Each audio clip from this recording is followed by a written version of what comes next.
I follow heavily. There are a few groups of organizations whom I follow.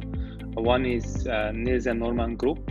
I can recommend to you as well. They give you a short articles about usability as well, also management in regards user experience or agile teams.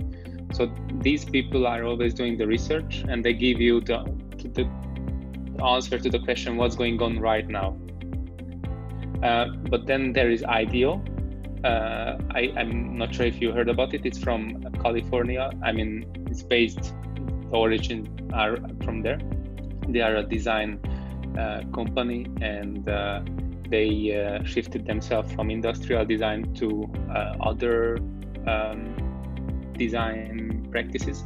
So what they do today, they prototype also businesses, but especially they are focusing on social impact, social change, so you can imagine, like, it started with the screen, and then user experience started to widen. Because if you think about it, like a few years back, it was just about the application, and then some guy came, no, wait, we need to actually look at more broad. So they came up with the term service design. I'm not sure if you heard about it. There is now also the service design blueprint. Yeah, and then some guy was thinking like, okay, but wait a second, that's just one of the company service. So what if we take it a little bit more back, and then think about the entire first business, and then afterwards they took it even more one step back. It's a society. So this is what I see, that UX is going more and more broad, and what it does is like it's trying to solve the bigger problems. So it's not just like I don't get enough customers, but how do you make sure that in a developing country, in a village, there is drinkable water? Or how do you bring technologies which are super expensive to countries where they cannot afford those technologies, like MRI or something like that?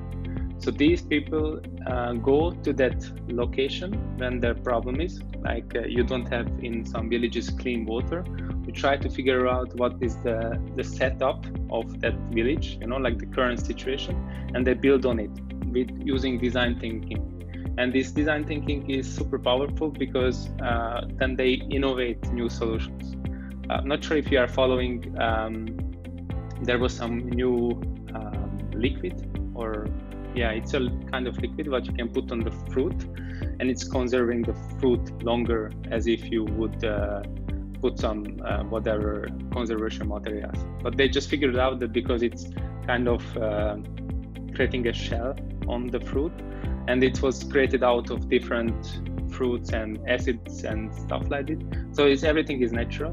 And that was also the answer to the question of how we could bring or keep more food on the market, because people in the developing countries, they sometimes eat really bad quality food. So how that fruit can last longer.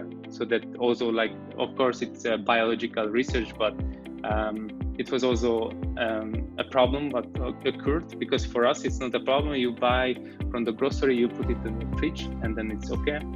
And then if you run out, then you can once again buy. But for places where there is no access, then these people, what they do is like they focus on, and they call it like social impact, like designing for social impact.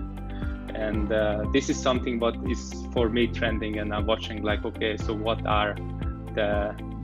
the designer can do there, or how I could contribute. The other thing is, I'm not sure if you heard about it, but it's related to the United Nations goals. So there is this a circular economy, and there are circular design principles, like how do you make a product which is zero waste. And that's also super interesting, like how do you think of a business where you produce something physically, but you don't have a trash to throw away? Like how do you combine every part of the product process so that you don't have waste? It's quite fascinating to think about, because it's like really forcing the people to think differently, and then not go into like, okay, I can produce anything, but how I can produce something which is then sustainable. So sustainability and this social impact, what I'm watching, and I'm super curious like what is going on and how is it evolving.